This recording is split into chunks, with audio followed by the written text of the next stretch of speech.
Olá pessoal, então dando continuidade ao nosso curso, hoje a gente tem uma aula bastante intensa sobre direito constitucional, organização do Estado brasileiro, né? A gente já começou a falar sobre teoria do direito, a gente viu que o direito é um fenômeno histórico-social, né, construído no decorrer da história pela sociedade moderna, né, e avançando na sociedade contemporânea a partir de um Estado específico, né, uma organização social que constrói um determinado tipo de Estado fundamentado no poder do povo, como uma organização política do próprio modelo econômico que a gente vive, que é o modelo capitalista de produção, não é mesmo? Bom, vamos falar aqui um pouquinho agora, aí depois a gente falou sobre direitos humanos, né? Sobre como que se constrói, como foram construídos os direitos humanos, os diferentes tipos de direitos humanos, os principais documentos de direitos humanos. E aí, hoje a gente entra, enfim, na questão da Constituição, tá certo? É, vamos falar um pouco, para começar, sobre hierarquia normativa. Essa é uma figura bastante comum quando vai se explicar direito, logo no primeiro ano da faculdade, e se utiliza a expressão pirâmide de Kelsen.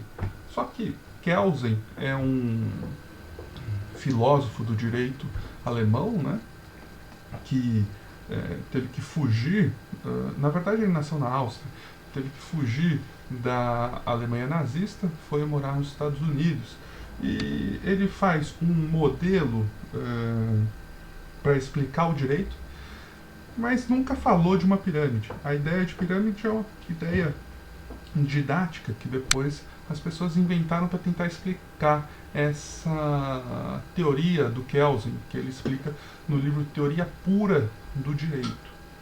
A ideia, como a gente já vinha falando desde a primeira aula, é que no processo de generalização, de universalização dos direitos, de reconhecer direitos para todas as pessoas, não existe mais aquela preocupação tão grande com a justiça. A justiça não está mais no centro das atenções nesse modelo de direito construído a partir da sociedade capitalista. O que está no centro das atenções é a norma, é a legitimidade normativa, tá? Se uma norma é válida ou não, e aí se aplica a norma, tá? Então, as pessoas que estudam direito a partir dessa virada são as pessoas que vão estudar basicamente norma, sem se preocupar com questões, sem necessariamente ter que se preocupar, se debruçar sobre questões de justiça, tá? Então, a ideia de hierarquia normativa é que cada norma, ela a pergunta que o jurista tem que fazer é: qual é a norma? Se essa norma é válida? E para descobrir se essa norma é válida, descobrir de onde que ela retira o seu fundamento de validade. E aí ele diz o seguinte, então a teoria diz o seguinte: olha, tem uma lei, ou por exemplo, essa lei do auxílio emergencial. Essa lei do auxílio emergencial que está sendo votada, que foi votada, tal, ela vale? Como que eu vou saber se ela vale? A gente vai ver quem que fez essa lei e da onde essa pessoa que fez essa lei tirou autoridade para fazer essa lei. Ou seja, quem fez a lei foi, no caso do primeiro auxílio emergencial, foi uma lei proposta pelo presidente Jair Bolsonaro. Era uma proposta de, se não me engano, R$ 145, R$ 165, e que ele enviou para o Congresso, e aí o Congresso aumentou esse valor para R$ 600. E aí o Congresso então passou a medida, o auxílio emergencial de R$ 600, que o presidente Bolsonaro promulgou, então teve uma vigência, né? Então estava tudo válido porque foi retirando sua validade de uma norma superior, porque quem que dá o poder de fazer as leis? A gente vai ver, é a Constituição que dá ao Congresso e ao presidente o poder de propor leis e ao Congresso de votar essas leis, né? A gente já tinha começado a conversar sobre separação dos poderes desde a primeira aula. Então, essa ideia de hierarquia normativa é que cada norma que existe no Brasil, por exemplo, ela só está válida porque ela retira sua validade, ela fundamenta sua validade numa norma hierarquicamente superior. E essa norma, de uma norma hierarquicamente superior, até a nossa lei maior, né, que é a Constituição da República. Então, todas as leis, a nossa Constituição é uma Constituição tida como rígida. Por quê? Porque quando você muda uma lei, você não muda a Constituição. A Constituição pode servir de parâmetro para você falar se essa lei está certa ou não, se ela é constitucional ou não. Certo? Então, a Constituição é a nossa lei maior. Tá? E o que e aí tem uma discussão teórica, mas eu não vou entrar nela, que é o que dá validade à Constituição. É a tal da norma hipotética fundamental, mas eu não vou entrar nesse detalhe. O que eu quero dizer é que aqui, no vértice da pirâmide, o que dá sustentação a todas as outras leis do Brasil é a Constituição Federal, tá bom?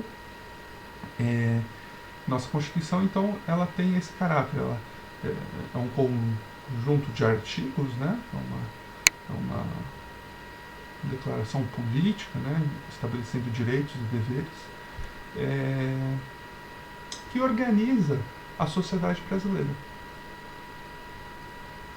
e permite e divide o Estado entre executivo, que vai atuar, né, diretamente, o legislativo, que vai fazer as leis, primordialmente, e o judiciário, que vai julgar. Quando o legislativo faz alguma lei, ele está, de alguma forma, alterando o ordenamento jurídico. Só que, quando o legislativo faz uma lei, por exemplo, essa lei tem que estar de acordo com a Constituição. Se ela for uma lei que viole a Constituição, por exemplo, existe na Constituição uma regra que diz, um direito que diz que a mulher tem direito à licença gestante. Se você faz uma lei, se o Congresso faz uma lei falando que a mulher não tem licença gestante, essa lei vai ser declarada inconstitucional pelo Supremo Tribunal Federal, tá bom? Bem, vamos ver um pouco aqui o histórico das constituições brasileiras. Eu não vou entrar em muito detalhe, só para mostrar que a gente tem um passado institucional, um passado democrático muito recente. Tá? A nossa primeira Constituição foi de 1824, ainda outorgada sob um regime imperial. Né? Então a gente ainda tinha Dom Pedro como imperador. Aqui a gente tem a Constituição de 1824, tá? Constituição Imperial, que possuía essa figura do poder moderador, a possibilidade do imperador poder intervir diretamente nos conflitos políticos. Tá? A primeira Constituição Republicana do Brasil é de 1891, tá bom? Que aí estabelece um Estado bastante influenciado pelas aquelas ideias dos Estados Unidos, da fundação dos Estados Unidos que a gente viu na aula de Direitos Humanos. Tá? Depois a gente vai ter a Revolução de 30, né, com Getúlio Vargas ascendendo ao poder, e em 34 a gente vai ter a Constituição de 34, né, sob o governo Getúlio Vargas, tá certo? Uma Constituição que passa a estabelecer direitos sociais. Tá? Depois a gente vai ter a Constituição de 37, aí já no Estado Novo, né? A fase em que Vargas aplica um golpe, né? Então, uma ditadura do Estado Novo, né? Então, um fechamento das liberdades democráticas, né? Depois a gente tem a derrubada dessa ditadura do Vargas e uma nova Constituição bastante interessante, que amplia bastante os direitos, que dá gás dá uma oxigenada na vida política brasileira, que é a Constituição de 1946. Tá?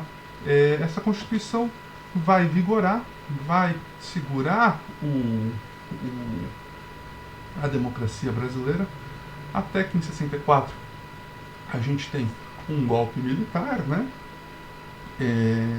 E em 67 vai ter então uma Constituição autoritária, ditatorial, né? Dos militares, Constituição de 67, que vai ser então suplantada pela nossa atual Constituição de 1988. Para quem não sabe, esse daqui é o presidente da Assembleia Constituinte, que aconteceu em 87, né? O Ulisses Guimarães, tá certo? Então essa é um pedacinho aí da nossa história constitucional, tá? Vamos falar então um pouquinho dessa Constituição de 88, como que ela ocorreu, tá? A Constituição de 88 está em vigor até hoje, é a nossa Constituição. E é um documento político que funda o ordenamento jurídico nacional. Toda a norma hoje brasileira está baseada, retira de alguma forma a sua legitimidade da Constituição. Tá? É uma Constituição muito boa. Tem seus problemas, tá? Mas uma Constituição, as pessoas falam assim, Constituição boa é a Constituição dos Estados Unidos, a Constituição brasileira é muito prolixa. Gente, Constituição boa é aquela Constituição que reflete como é um país. Constituição boa é aquela que tem a cara de um país. E a Constituição brasileira de 1988 tem a cara do Brasil, tá? Do povo brasileiro. Você vai, por exemplo, falar com nos Estados Unidos, você na rua, encontra um conhecido, você conhece de vista, o cara vai falar assim, how do you do? Como você vai?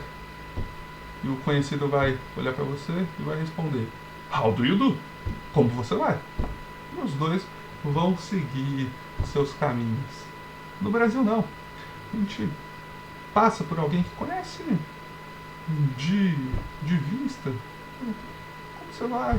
A pessoa, rapaz, eu tô com uma dor aqui na lombar, você não sabe o que aconteceu? Eu acabei de vir da casa da minha avó, ela tá com a mesma dor, me passou uma pomada de arnica que funciona, que é uma beleza, e aí começa a conversar sobre tudo, sobre qualquer coisa, sobre tudo, sobre futebol, sobre religião, sobre política. O brasileiro abraça todos os temas, é um povo solidário, tá? Enfim, e essa Constituição tem a cara do Brasil. Prolixa, ela tem a cara do Brasil. Solidária, ela tem a cara do Brasil, tá certo? É uma Constituição muito bem feita, muito bonita, e a gente tem que se orgulhar dela. Ela tem sofrido nos últimos anos um desmonte. Vários princípios dela têm sido atacados frontalmente e tem pouco a pouco se desvirtuado, mas ainda é a nossa Constituição democrática. Aquilo que o Ulisses Guimarães, quando promulgou a Constituição, falou, esta é a Constituição cidadã. Tá? Então, essa é ainda o nosso documento da liberdade, o nosso documento da igualdade, o nosso documento que busca construir uma sociedade livre, justa e solidária. E fala isso expressamente. Tá? Mas vamos ver como que aconteceu esse processo de construção da Constituição de 88. Né? Porque não adianta a gente conhecer os direitos, porque os direitos podem acabar mudando. É preciso a gente conhecer o processo de construção desses direitos. Não é mesmo? Bom, a gente tem o golpe militar em 64, né? Com um apoio de grandes setores da classe média e da elite brasileira, industrial, empresarial, né? que derruba o governo João Goulart, né? Então a gente tem uma sucessão de generais que vão se alternando na presidência da República, governando com mão de ferro, instituindo tortura. É um período muito triste da história brasileira, por vários motivos, não só pelos motivos de direitos humanos, de violação de direitos pessoais, de torturas. É um período em que pessoas são torturadas. E aí tem sempre uma historinha assim, ah não, mas tem que ver também o que as pessoas estavam fazendo, por que elas foram torturadas. Gente, o que justifica o estupro cometido pelo Estado brasileiro, por oficiais do Estado brasileiro, por militares, de qualquer pessoa? Nada justifica. Existem crianças que sofreram tortura. Crianças de 5, 6 anos que foram torturadas na ditadura. O que justifica? Tortura, a gente viu na aula passada, não se justifica por nenhum motivo, tá? Então, a gente precisa, todo mundo tem direito à interpretação dos fatos, tá? Eu posso interpretar um fato de uma maneira ou de outra. Posso falar que isso daqui que caiu, essa pedra que caiu, na verdade, ela caiu porque uma força espiritual maior quis que ela caísse. Eu posso falar que que caiu porque era um exercício pedagógico que eu quis fazer. Posso falar que ela caiu, posso interpretar que ela caiu porque era um exercício de retórica meu, tá? Uma figura de linguagem, para tornar a aula mais interessante. Então, todo mundo tem direito a diferentes interpretações, de saber o significado de por que a pedra caiu, tá? O significado da pedra caindo. Mas ninguém tem direito aos próprios fatos. Ninguém pode falar, não, eu acho que a pedra não caiu, não. A pedra caiu, é um fato, tá? Essa caneta caiu. E essa caneta caiu porque a gente tem um planeta Terra com uma determinada massa que puxa, por meio da gravidade, puxa os corpos em direção ao seu centro. Eu levantei e soltei a caneta. E por isso ela caiu. O que isso significa? Por que eu estou fazendo isso? Se é só um exercício de retórica, se é só para me mostrar, para falar que eu mais ou menos entendo o conceito de gravidade, cada um pode ter a sua interpretação, a sua opinião, por que isso aconteceu. Mas ninguém pode negar que isso aconteceu, que a caneta caiu, que a pedra caiu. Tá certo? Então, ninguém pode negar que, a partir de 1964, o Brasil viveu uma ditadura militar, tá? Em que pessoas foram torturadas. Tivemos bárbaras violações de direitos humanos nesse país durante o período militar, tá? Além dessas violações, dessa crueldade brutal que os militares praticaram contra os próprios brasileiros, também deixaram a economia em frangalhos, né? Essa é a verdade.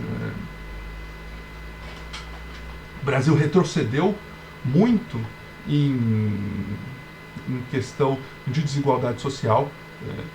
64, o Brasil ia avançando e retrocedeu nesse período. A miséria aumentou, a desigualdade social aumentou, acidentes de trabalho aumentaram. Existiu aquilo que a ditadura passou a chamar de milagre econômico brasileiro, que basicamente foi a intensificação das jornadas de trabalho na indústria, produzindo mais, podendo vender mais. Então o PIB brasileiro aumentou no período, mas a desigualdade social também aumentou. O que significa que os ricos ficaram mais ricos, muito mais ricos, durante a ditadura, e os pobres ficaram cada vez mais pobres. Teve arroxo salarial, perda de capacidade econômica, a fome retornou para o Brasil, ou ampliou a fome no Brasil, foi um período bastante triste da nossa história. E por isso mesmo, as pessoas foram às ruas para pedir a queda da ditadura, para exigir que a ditadura caísse. Em princípio, a primeira luta dos brasileiros ali não foi exatamente para cair a ditadura, mas sim para que a política econômica da ditadura fosse vencida. A política de arroxo salarial, de segurar os salários, porque tudo aumentava, todos os preços de todas as mercadorias, arroz, feijão, carne, iam aumentando, e o salário se mantinha o mesmo, obrigatório. Então, os brasileiros se revoltaram primeiro contra isso. É nesse período que a gente tem, no final da década de 70, as greves do ABC, o surgimento do novo sindicalismo, batendo não necessariamente na queda da ditadura, mas sobretudo na queda dessa política econômica da ditadura, que é uma política muito que caminha muito ambiguamente. Às vezes você tem, por exemplo, uma figura como Roberto Campos querendo privatizar, querendo tirar a estabilidade dos trabalhadores, constrói o FGTS, retirar direitos, uma ala mais liberal economicamente, e uma outra ala de Delfim Neto, por exemplo, mais estatizante, com maiores planos para investimento econômico do Estado. Então, uma política econômica muito esquisita, né? Sem muita... errando em todos os lados, né? Infelizmente. Então a gente tem os movimentos sociais indo para a rua contra a carestia, contra a fome, contra o aumento dos alimentos e a queda dos salários, tá? Uma crise econômica bastante forte, que vai se apertando, junto com uma crise social, que vai resultar numa crise política, uma crise de contestação à própria ditadura. Dentro das Forças Armadas existem setores mais duros e menos duros, tá? Sendo que o menos duro é o que governou a gente. O menos duro é esse que praticou tortura contra criança, tá? Mas tinha setores mais duros que falavam, bom, se o povo está fazendo greve, vamos atropelar e metralhar todo o povo, tá? Esses setores mais duros, eles ficaram absolutamente desmoralizados a partir de 81, quando tem o atentado Rio Centro, onde esses setores mais radicalizados da ditadura estavam planejando atentados em locais de grande movimentação civil para falar, é culpa desses baderneiros, desses grevistas, do pessoal da esquerda, vamos prender, vamos endurecer o regime, tá? E aí, o atentado do Rio Centro foi isso. Na noite de 30 de abril de 1981, tinha um carro no Rio Centro, ali na Barra da Tijuca, porque no dia seguinte ia ser 1º de maio, dia do trabalhador, ia ter uma grande festa ali, né? E aí estacionaram um carro, 2 militares dessa ala mais dura encheram um carro de explosivo e o carro ia ser detonado, causando a morte de muitos trabalhadores no dia do trabalhador, como desculpa para fechar ainda mais o regime. Só que dá errado o atentado e as bombas explodem antes do tempo, eles se ferem, então desmoraliza essa ala mais radicalizada, né? Então, ganha força política a ala das Forças Armadas, que defende uma transição lenta, gradual e segura. Só que isso tudo é muita conversa e pouca ação, né? Porque os preços continuam subindo, os salários continuam se mantendo baixos, desemprego batendo a porta, acidente de trabalho, as pessoas perdendo, tendo que trabalhar muitas horas extras. O Brasil passa a ser o campeão mundial de acidentes de trabalho no mundo, tá? Então as pessoas vão fazer greve, vão para as ruas, vão reclamar seus direitos e melhores condições de vida. E tem então um movimento Direta Já, tá? Esse movimento Direta Já vai acontecer ali a partir de 83, 80, e ganha muita força em 84, porque um dos parlamentares do MDB, o Dante de Oliveira, vai propor uma emenda à Constituição de 67 para que tenha eleições livres e diretas, né? Então tem esse movimento Direta Já, só que essa emenda é derrotada, né? O partido da ditadura, a Arena, consegue derrotar no plenário essa emenda, então ela é derrotada. Mas o movimento popular é muito forte, o descontentamento com a situação política, econômica, era geral. Veja, hoje a gente tem uma democracia que tem problemas. A gente nunca, jamais na história desse país, a gente teve uma democracia perfeita, plena. Praticamente nenhum, acho que nenhum país na história do mundo teve uma democracia sem problemas. Tá? Todos os países têm problemas nos seus regimes democráticos. E a gente pode criticar o governo, tá? A gente pode investigar contas públicas. Numa ditadura não é permitido nada disso, tá certo?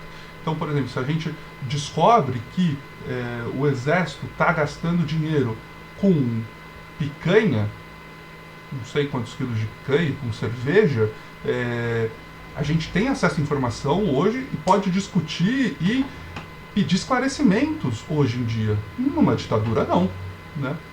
Bom, o fato é que o general Figueiredo, que vai governar ali de 79 a 85, então diz que não vai continuar na presidência, e aí então o Congresso Nacional faz uma eleição indireta em 15 de janeiro de 1985 para decidir quem vai ser o novo presidente da República. E os dois candidatos são civis, tanto o candidato do partido da ditadura, que é a Arena, tem como candidato Paulo Maluf, aqui do estado de São Paulo, né? E o candidato do MDB, também é um civil, Tancredo Neves. Tá?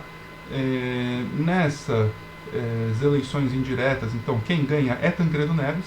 Então, Tancredo Neves vai ser o primeiro presidente da redemocratização do Brasil, tá? O primeiro presidente pós-ditadura.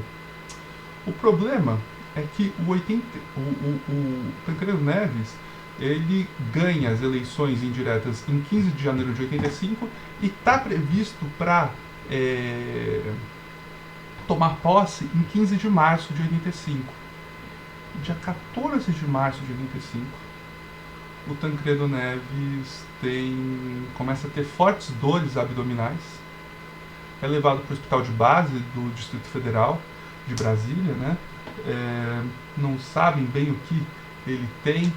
Ele é levado para São Paulo, faz operações, tem um pós-operatório muito complicado e não pode assumir então no dia 15. Quem acaba assumindo depois da internação do Tancredo é o José Sarney, seu vice. Tá? Esse é um momento de muita tensão no país. As pessoas se aglomeravam na frente do hospital onde o Tancredo estava internado aqui em São Paulo, rezando por ele, porque era a esperança da construção de um novo país, né? Infelizmente, o Tancredo morre, o Sarney assume com uma economia em frangalhos, né? E deixada pela ditadura, e com a tarefa de convocar uma Assembleia Nacional Constituinte para o Brasil ter uma nova Constituição. E é isso que ele faz. Em 15 de novembro de 86, tem uma nova eleição geral, menos para presidente, claro, então são eleitos governadores, deputados estaduais, deputados federais e senadores, tá? E os senadores e deputados federais eleitos vão fazer parte da Assembleia Nacional Constituinte, tá? Então vão escrever a Assembleia Nacional Constituinte, ela vai funcionar a partir de fevereiro de 87, sob a presidência de Ulisses Guimarães, esse senhor da foto, né, que eu mostrei para vocês. E é um momento incrível na história brasileira. É um momento maravilhoso em que a gente pôde tomar as rédeas do nosso futuro nas mãos, sabe? Participou da Assembleia Nacional Constituinte latifundiários, banqueiros, industriais, grandes empresários, todas essas pessoas que sempre estiveram no centro do poder do Brasil. Mas também participaram mulheres, trabalhadores, índios, negros, camponeses, trabalhadores rurais. Foi um momento de grande abertura do sistema político para a nossa sociedade. A Constituição de 88, ela tem a cara do Brasil, porque foi o Brasil que escreveu ela. Tá? Depois de 88,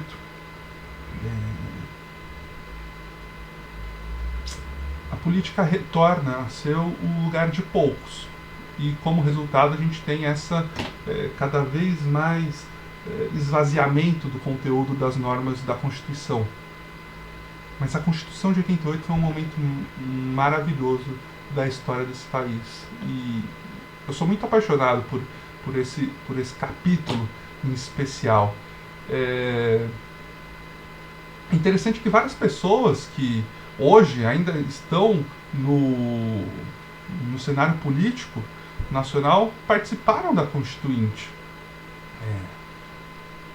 Desde Fernando Henrique Cardoso, passando por Lula, Aécio Neves, José Serra, Geraldo Alckmin, todos eles, Mário Covas foi uma figura importantíssima na Constituinte, Renan Calheiros participou, tinha de tudo, gente, Benedita da Silva, gente, olha o nosso país,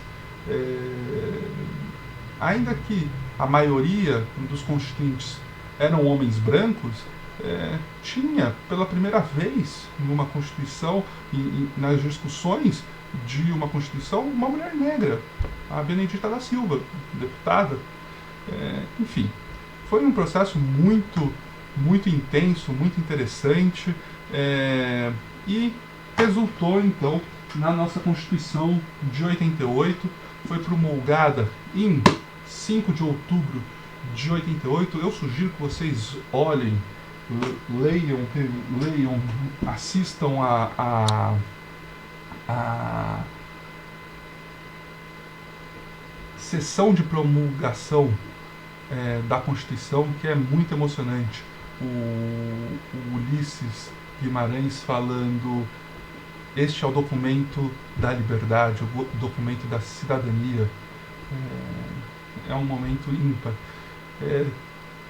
A estrutura da Constituição, o resultado final é o seguinte: a gente tem um preâmbulo maravilhoso,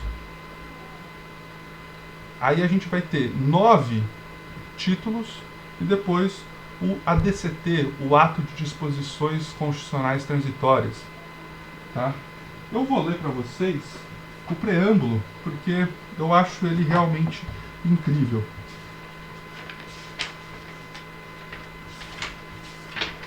Aqui a fotinho do Ulisses Guimarães levantando aqui, então, no dia 5 de outubro de 88, a nova Constituição brasileira. Tá? Diz lá o nosso é interessante porque muita gente participou da confecção da Constituição de 88. muitas pessoas enviaram propostas para a Constituição. Então tinha cartas e mais cartas de sindicatos, de empresas, de tudo quanto é gente da sociedade brasileira, falando fazendo sugestões de normas para serem inseridas na Constituição. Diz lá o preâmbulo: nós, representantes do povo brasileiro, reunidos em Assembleia Nacional Constituinte para instituir um Estado democrático destinado a assegurar o exercício dos direitos sociais e individuais, a liberdade, a segurança, o bem-estar, o desenvolvimento, a igualdade e a justiça como valores supremos de uma sociedade fraterna, pluralista e sem preconceitos, fundada na harmonia social e comprometida na ordem interna e internacional com a solução pacífica das controvérsias, promulgamos, sob a proteção de Deus, a seguinte Constituição da República Federativa do Brasil. Tá? É um documento incrível. Eu indico para vocês a leitura de alguns artigos, depois eu mando para vocês o que eu acho que vocês deveriam ler. Tá? Uma coisa não tão importante assim, mas que quando a gente vai se referir à Constituição, pode se referir à Constituição como a Constituição de 88, com C maiúsculo, ou C maiúsculo, F maiúsculo, barra 88, ou CRFB, Constituição da República Federativa do Brasil. Tá? Então essas são maneiras de se referir, de escrever a Constituição. Então, vamos lá para a estrutura da Constituição. Como eu disse, tem esse preâmbulo que eu acabei de ler, né? Aí o primeiro título é uma declaração muito poderosa, que é o Princípios Fundamentais, tá?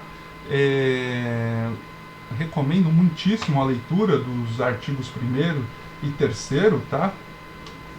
Inclusive, o parágrafo único do artigo 1º diz que todo poder emana do povo, que o exerce por meio de seus representantes eleitos ou diretamente nos termos da Constituição. O artigo 1º, então, fala sobre os fundamentos da República. O artigo 3º fala sobre os objetivos da República, ou seja, o artigo 1º fala como que a gente está constituído, o artigo 3º, ou seja, quem nós somos, e o artigo 3º fala para onde a gente quer ir, quais são os objetivos da nossa República. Constituem objetivos fundamentais da República Federativa do Brasil. Construir uma sociedade livre, justa e solidária. Segundo, garantir o desenvolvimento nacional. Terceiro, erradicar a pobreza e a marginalização e reduzir as desigualdades sociais e regionais. Esse é um objetivo que a gente tem que perseguir, segundo a Constituição. Quarto, promover o bem de todos, sem preconceitos de origem, raça, sexo, cor, idade e quaisquer outras formas de discriminação. Enfim, já deu para notar que eu sou um apaixonado pela Constituição de 88, né? É um tema que eu gosto muito de estudar e que eu tenho estudado bastante. Então, começa ali com os princípios fundamentais, depois direitos e garantias fundamentais, e aí inclui no rol de direitos e garantias fundamentais aqueles direitos humanos de primeira e de segunda dimensão, tá? Então, direitos dos trabalhadores são direitos fundamentais para a Constituição de 88, tá? Depois tem a organização do Estado, organização dos poderes, ou seja, poder executivo, judiciário e legislativo e judiciário, defesa do Estado e das instituições democráticas, tributação e orçamento. E aí uma inovação também da Constituição são esses dois outros títulos, da ordem econômica e financeira e da ordem social, tá? Falando como que a economia do país deve funcionar e como que a sociedade brasileira deve funcionar, tá? Protegendo a família, tal, protegendo as crianças, protegendo os trabalhadores, tá? Protegendo a empresa nacional, tá? Enfim. Vamos entrar então, agora no final da aula, um pouco na discussão sobre como que a gente atua na política brasileira, ou seja, qual foi o desenho que a Constituição fez para a gente atuar na política, atuar democraticamente na política. Vocês conhecem Brasília, né? Ainda que não tenham ido, eu sugiro ir depois da pandemia, tá? Tem a Praça dos Três Poderes, uma Praça dos Três Poderes, projetada, Brasília foi projetada por Oscar Niemeyer e Lúcio Costa, né? Então, tem a Praça dos Três Poderes, que é como se fosse um retângulo, né? Aí, aqui você vai ter a presidência da República, né? Onde hoje fica o Bolsonaro. Aqui você vai ter o Congresso Nacional. O Congresso Nacional é formado pela Câmara dos Deputados e pelos senadores e pelo Senado Federal, tá? E aqui você vai ter o Supremo Tribunal Federal. Então tá todo o círculo de poder está nessa praça aqui, um lugar muito importante de se visitar. Eu realmente acho que vale muito a pena conhecer se vocês não conhecem, tá? Eles têm, aí vocês dão uma procurada, mas dá para visitar dentro de cada um desses lugares, só tem que ver o dia certinho. A Câmara dos Deputados, então o Congresso Nacional, a Presidência da República é o órgão máximo do Executivo Federal, né? Assim como o governo do Estado, de cada um dos estados, é o órgão máximo do Executivo Estadual. A Prefeitura é o órgão máximo do Executivo Municipal, tá? No âmbito federal, então, tem a Presidência da República, tem o que é o Executivo, o Legislativo, formado por Câmara dos Deputados e Senado, os dois juntos formam o Congresso Nacional, tá? E no âmbito judiciário,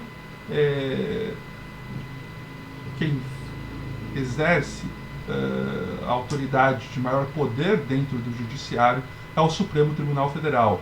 Tá? O Supremo Tribunal Federal, que é composto por 11 ministros, tá? A Presidência da República é eleita de 4 em 4 anos, é eleito o presidente e o seu vice-presidente, tá?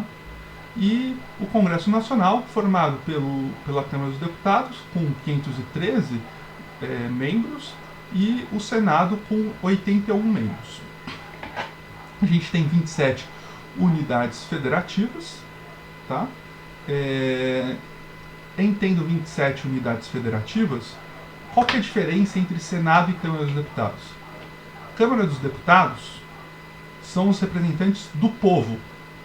Então, um deputado que é eleito, ele é eleito para representar o povo que o elegeu, tá? Representar os interesses dos seus eleitores.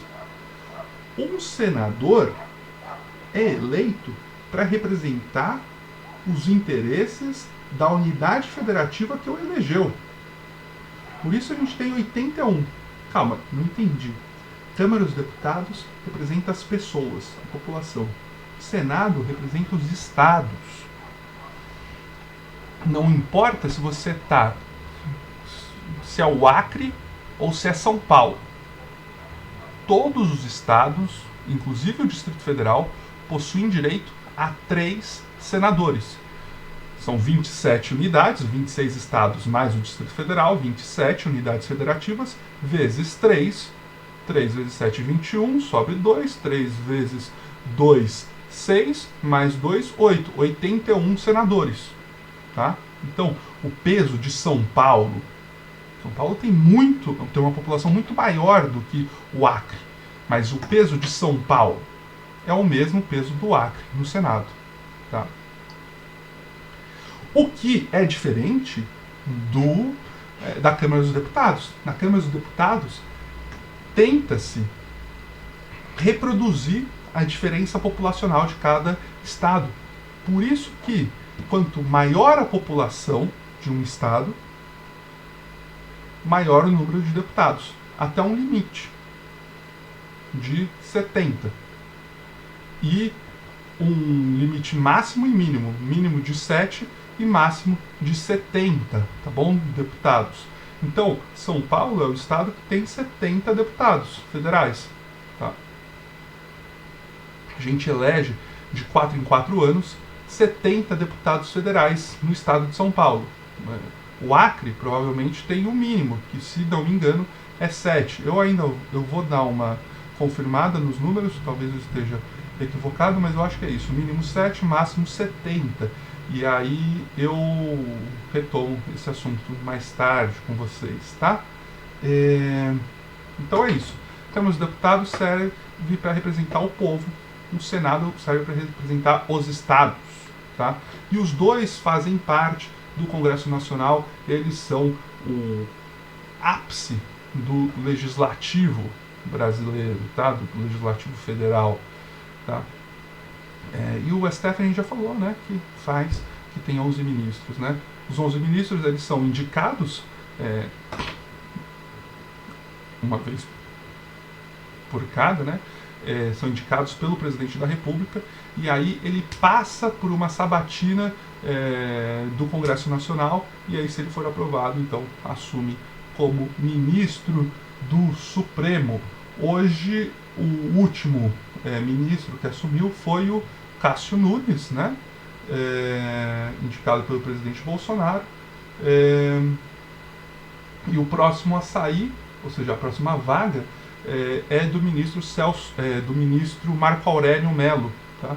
Um ministro que foi indicado ainda no governo Collor, tá? Então já está lá há bastante tempo. Como funcionam? Quais são os tipos de leis que a gente tem? A gente tem alguns tipos de lei no Brasil, mas eu queria falar de 3 espécies normativas principais, tá? Opa! Aqui. 3 espécies normativas principais. A primeira é a emenda constitucional, e a regulamentação dela está no artigo 60 da Constituição. Emenda à Constituição, lembra que a gente falou daquela pirâmide? A gente falou que a Constituição está no ápice. A gente falou que a Constituição brasileira é rígida, ou seja, não é qualquer lei que muda a Constituição. Não. Uma lei não é capaz de mudar a Constituição. Porém, existe uma forma no Brasil de se mudar a Constituição. Para se mudar a Constituição, aquele texto que a gente discutiu, de 88, é preciso fazer uma emenda à Constituição. Se você consegue aprovar a emenda à Constituição, você vai mudar a Constituição. E o Brasil, infelizmente, tem muitas emendas à Constituição. São 108 emendas à Constituição desde 1988, se eu não me engano. Acho que ainda são 108. Tá? Como se faz isso? Então, tem que passar pelas duas casas, pela Câmara e pelo Senado 2 vezes, tá? E o presidente tem que promulgar a lei, se o presidente, a emenda constitucional, e precisa de um quórum qualificado de 3/5 em cada casa, tá? Se o presidente falar não, falar contra a lei, contra a emenda constitucional, daí ela volta para o Congresso, que vai decidir sobre o veto. Então, no final das contas, o poder de fazer a lei continua no Legislativo. Aí o Legislativo vai poder falar se aceita esse veto do presidente ou se não aceita. Se o Legislativo falar que não aceita, não importa a vontade do presidente, é preciso fazer cumprir essa emenda constitucional. Tá? Isso nunca aconteceu na história do Brasil. Tá? De ser vetada uma emenda constitucional que depois é aprovada. Isso, salvo engano, nunca aconteceu na história do Brasil. Tá? Agora, já aconteceu não com relação à emenda constitucional, mas com relação a leis. Leis, então, são normas abaixo da emenda da Constituição, que devem seguir a Constituição, tá? E que são tramitadas no Legislativo. Tá? O presidente pode propor uma lei, mas ela vai tramitar na Câmara e depois no Senado Federal, tá bom? Depois você vai para o presidente para ele falar promulgo, não promulgo. Se ele falar não promulgo, a lei volta para o Congresso que vai votar o veto do presidente, falar se esse não promulgo do presidente eles vão aceitar ou se eles vão derrubar. Se eles derrubarem, a lei entra no ordenamento jurídico e passa a valer. E por fim, um último instituto aqui da nossa aula são as medidas provisórias, que em cenários muito específicos, segundo prevê o artigo 62 da Constituição, o presidente pode usar para criar normas que têm um período já certo de quanto tempo vai durar. Não sei porquê, insisto tanto em te querer. Se você sempre faz de mim o que bem quer, se ao teu lado sei tão pouco de você, é pelos outros que eu sei quem você é. Tá, eu dedico essa música aos programas que eu estou utilizando aqui para gravar as aulas de ensino à distância. Gente, não sei o que acontece comigo, só sei que perdi metade da aula que eu gravei. Mas de qualquer forma, estava começando a ficar meio pesado, puxado mesmo, o tema. Então eu vou gravar de novo, tá? Então eu vou dividir essa aula de Direito Constitucional em duas. Essa primeira que é um pouco do histórico da Constituição e como que como que a Constituição brasileira foi construída, tá? E uma segunda parte que eu vou gravar agora mesmo, tá? Mas, enfim, fica para a próxima aula, sobre, então, detalhando melhor todas as leis, tá? As leis não, todos os tipos normativos que existem no ordenamento brasileiro. Na verdade, não todos, eu vou tratar basicamente desses três: emenda constitucional, mais detalhadamente, lei ordinária. Acho que eu vou introduzir também lei complementar, tá? Que a diferença é pequena, e medida provisória, tá? Vou começar a aula falando um pouco mais, retomar um assunto que ficou lá para trás, mas que eu acho que vale a pena a gente conversar um pouco mais, que são os direitos fundamentais sociais, direitos humanos sociais, ou seja, os direitos humanos de segunda dimensão, tá bom? Então é isso.